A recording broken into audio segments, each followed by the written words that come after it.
خان راته ووایي چې ورته ووایه چې هغه چې دا ورځ د زیارت وه، نو وی چې ورته ووایه چې د جمعې په ورځ به مې بنګالا ته شفټ کړی،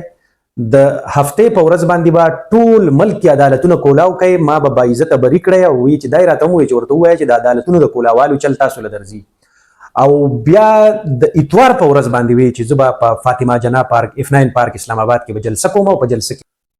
ټولې ایلې والې روانې دي. وزیر اطلاعات ټویټ وکړو او وایي چې خان د عدالت په حکم باندې بیګا د شپې هسپتال ته بوتللی شو، د هغه ټیسټونه وشول، واپس اډیالا جیل ته بوتللی شو. خو چې بیا تې تپوس شو چې اسیبه تا چې دا دونه ټویټ کوو نو په دې کې به دې بیا دا لیکلی چې کوم هسپتال ته بوتللی شو، نو بیا یې بل وضاحت وکړو، هغه هم د چا نه تپوس یې وکړو،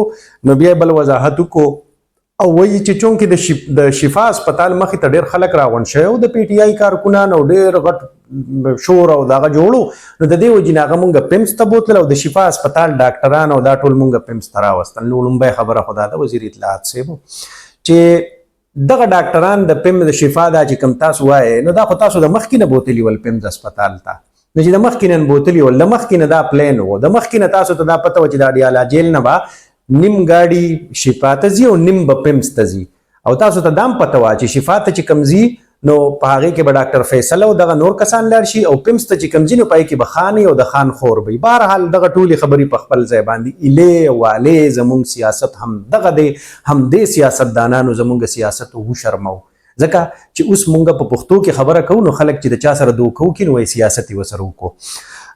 کله هم زه د خان د حکومت چې کله په 2018 کې خان په حکومت کې و د ټولو نه زیات تنقید چې ما کړی دی هغه ما په خپله کړی دی، د خان په ګورننس د خان د پالیسیانو ما کله هم چرته تعریف نه دی کړی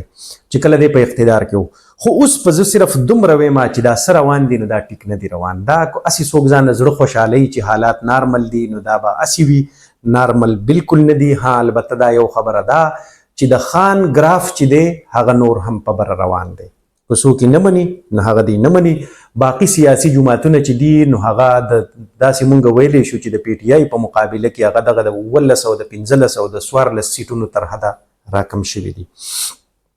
په دې اوسني 14 اګست کې مونږ په 14 اګست باندې د پېښور کې ما یو کسو د جنډو یو غټ سټال یې لګولی وی چې صرف 2 جنډې وي، یو د PTI وه یو د پاکستان وه. نو چې ورکوز شو ما چې تپوس مې ترې کوو چې اسې به د دې نور جماعتونه هم دي دلته او خاص کر په پښتونخوا کې خو بیا ANP هم ده، نو هغه کس د سرګودی و ما ته یې ووایي چې صاحب بس موږ خو دغه خرڅو کم چې خرڅېږي، نو 2 جنډې خرڅېدې. بهرحال په دې کې یعنې اوس دا خبرې هم کېدې د خان د اوسني صورتحال یا د اپډیټس د سپریم کورټ د فیصلې د خان هسپتال ته د بوتلو د حکم متعلق چې ګنې ډیل او ډیل شوی دی. خلک وایي که نه یو د اردو هغه ټکي دي، یو د انګلیش ته ټکی دی ډیل او بل ډیل. اوس هغه خبرې هغه تجزیه چرته لاړې د هغې حشر هم دغه وشو، پښتو کې هغه یو ټپه کېږي چې په ډول ډال کې حمزه خانه او کور ته دې رالم مور دې لنګ وهلی ونه، نو هغه څیزونه ټول اوس هغه خبرې هغې طرف ته لاړې. غرض دا چې خان کو یعنې پیمز ته بوتلی شو، شفا ته بوتلی شو، دغه ټولې خبرې په خپل ځای باندې، خو خبره دا ده چې د PTI ګراف ورسره نور هم اوچت شو. البته دا یو خبره تاسو ته زه کومه دا زما انفارمیشن دی، د PTI یو ډېر سینیر مشر چې کوم دی د مرکزي سطحې مشر چې دی هغه سره زما کله خبرې کېدې د مذاکراتو حوالې سره، کم ټایم کې چې د خان سره مذاکرات روان وو هغه راته ووایي چې بالکل مذاکرات خبرې کې روانې وې. بیا مې ورته ووایي چې په کم ځای کې 1.5 لاک پیدا شو، نو دا خبره یې ما ته وکړله چې خان ته دا آپشنز ورکړلی شول چې تا به یعنې که ته زنګ سره اګري شوې نو د سبا نه به ته بنګالا ته به تا شفټ کړلی شي،